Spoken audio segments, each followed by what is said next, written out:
Y cambiamos de tema. En el marco de los incendios forestales que azotan al país, el gobierno anunció la presentación de dos querellas. Una contra el empresario que negó a brigadistas sacar agua de su piscina en Yumbel y otra contra las personas armadas que impidieron el paso de brigadistas y bomberos a un incendio en Los Álamos. Para profundizar en estos temas nos acompaña la delegada presidencial de la región del Biobío, Daniela Dresner. Delegada, ¿cómo está? Muy buen día.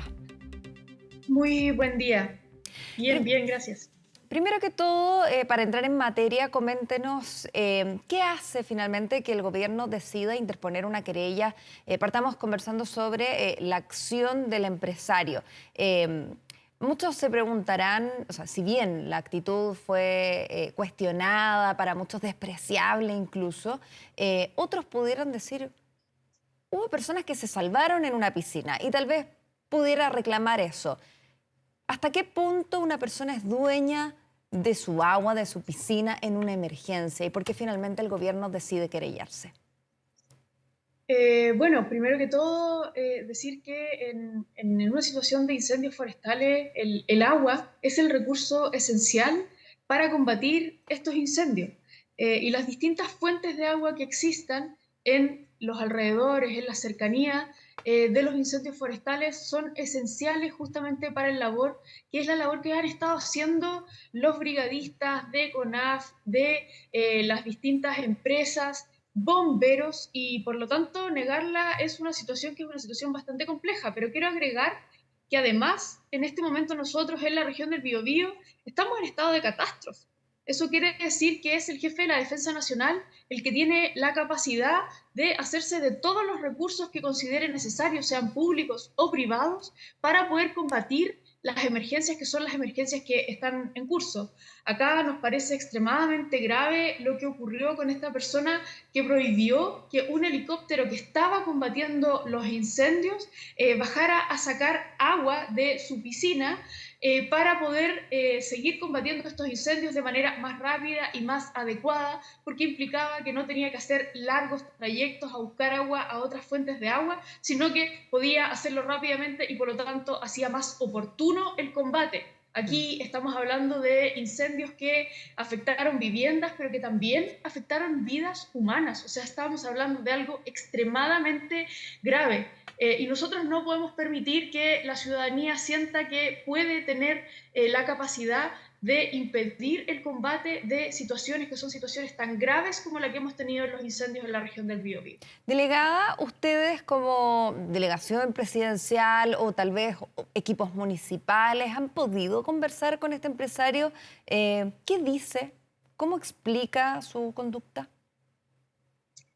Bueno, yo lo he dicho también antes, esta es una situación que ahora está judicializada, existe una investigación realizada a partir, pedida por Fiscalía y siendo realizada por la Policía de Investigaciones, y por lo tanto no corresponde que nosotros nos metamos a dialogar con esta persona, ya que está siendo judicializado. Nosotros nos hemos hecho parte de la querella y lo que corresponde ahora es que avance la investigación con todos los mecanismos, que son todos los mecanismos que se tienen a disposición, y desde luego la persona va a tener una defensa legal también dentro de los procesos de la justicia que tenemos en nuestro país. Perfecto, no se lo consultaba si es que antes de ser judicializado esto hubiese existido algún tipo de acercamiento. Entiendo que no, entonces, previo a la querella, digamos. No, no, no de esa manera, justamente porque los reportes que nos han entregado en las investigaciones preliminares justamente apuntaban a que la vía, que es la vía que nos correspondía llevar, era la vía judicial, por la gravedad, que es la gravedad que tiene esto de negar el agua en un momento que es un momento de una crisis tan grande como la que hemos tenido acá. Oriéntenos en ese sentido, delegada, de qué tipo de falta, delito estamos hablando, hacia dónde apunta la conducta y por qué es penada o sancionada. ¿Es porque se trata de un problema que atenta contra la vida? ¿Cómo es considerado según la normativa este tipo de conductas? ¿Y cuáles son las penas, en definitiva? Esto está, digamos, explicado en el artículo 269 del Código Penal, y se habla de impedir o dificultar el actuar de bomberos u otros servicios de utilidad pública. ¿Ya? Ese es, digamos, el delito, que es el delito que se imputa a la persona que hace esto. Perfecto, o sea, es visto en definitiva como una conducta proclive también posiblemente para que se sigan propagando los incendios y la emergencia continúe en definitiva. Es como Así que se es. fomenta de alguna manera que esto que siga.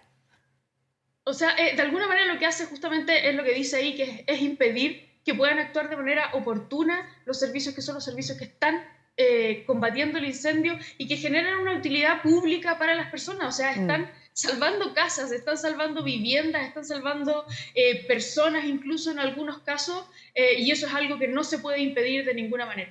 Ahora, esta no es la única querella que ustedes decidan presentar.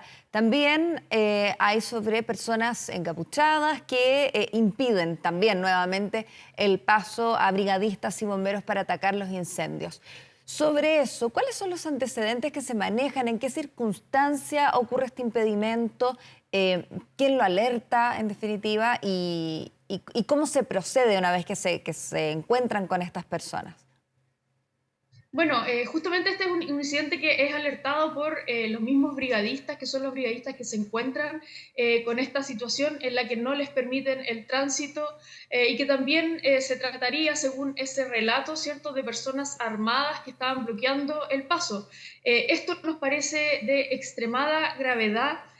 Porque además aquí estamos hablando de conductas delictuales bastante graves, o sea, poner armas de por medio, hacer amenazas a personas que son personas que además estaban combatiendo estos incendios. Esto ocurrió en la comuna de Los Álamos. Nos parece que es algo que es grave y nosotros hemos estado también combatiendo este tipo de situaciones durante bastante tiempo. Entonces, la persecución es sin duda una herramienta que nosotros necesitamos usar para que ese tipo de acciones no se sigan reproduciendo, pero también para perseguir a las personas que están cometiendo estos delitos, que son delitos de gravedad.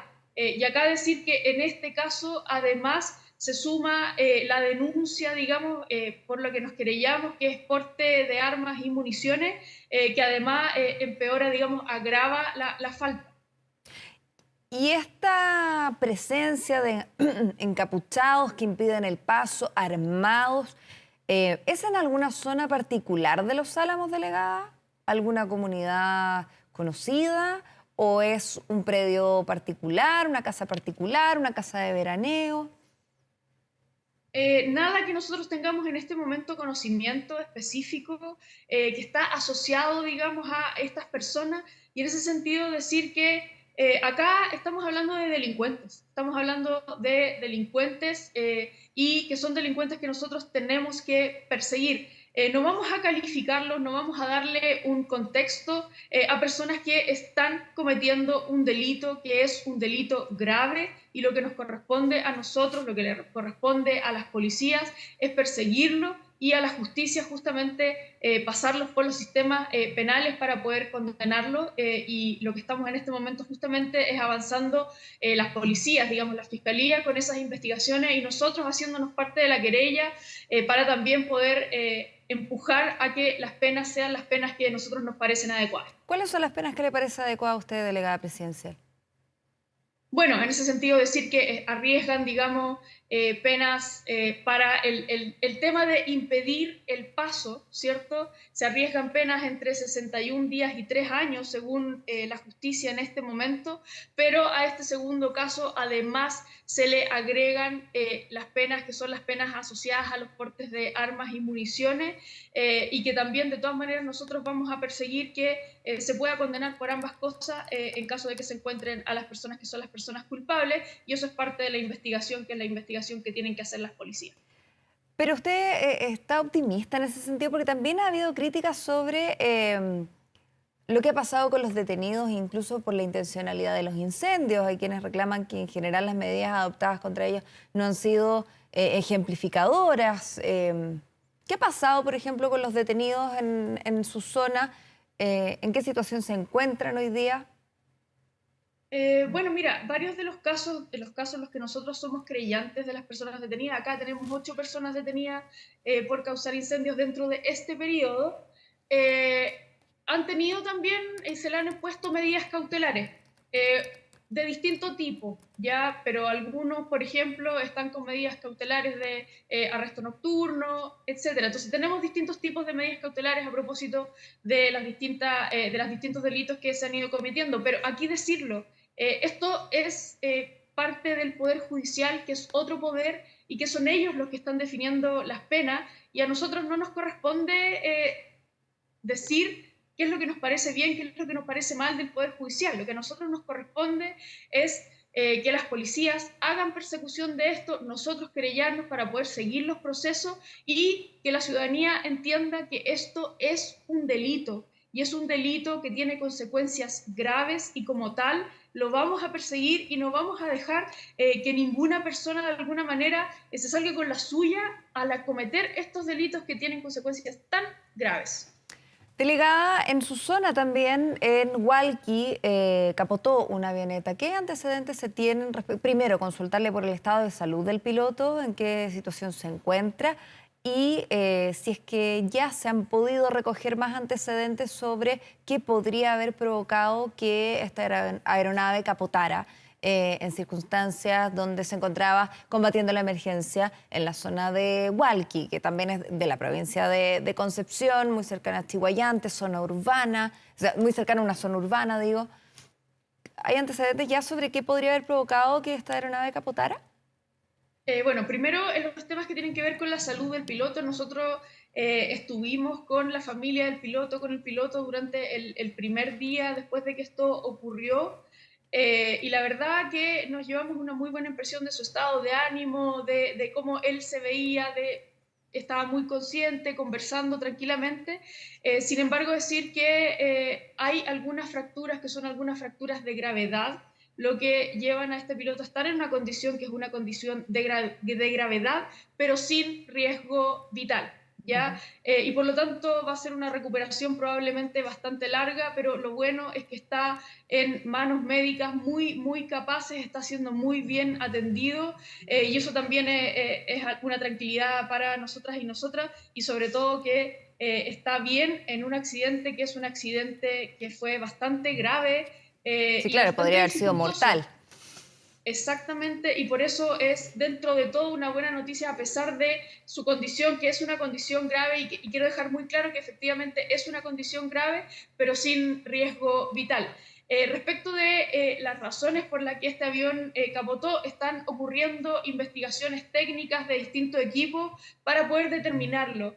Acá hay varias cosas que pueden haber influido dentro de lo primero que se está hablando. Primero, las situaciones de los incendios, que son los incendios que hemos tenido en esta región, son incendios extremadamente complejos, son incendios que tienen características que no habían sido vistas antes en nuestra región ni en nuestro país.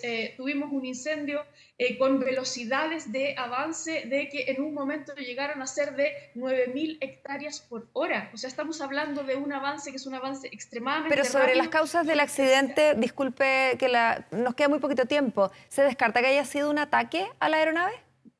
Redondeando aquello, decir que como las condiciones de los incendios son extremadamente dificultosas, también eso podría haber sido parte de las causas del accidente y por lo tanto se está analizando tanto los equipos técnicos, tanto de que exista algún problema técnico del avión, como las causas de los mismos incendios, que son los incendios que estaban ocurriendo, y nosotros tenemos que esperar los informes técnicos para saber concretamente qué fue lo que ocurrió, pero hasta aquí no tenemos ningún indicio de que haya sido un ataque externo. Vamos a estar atentos entonces a lo que digan los peritajes.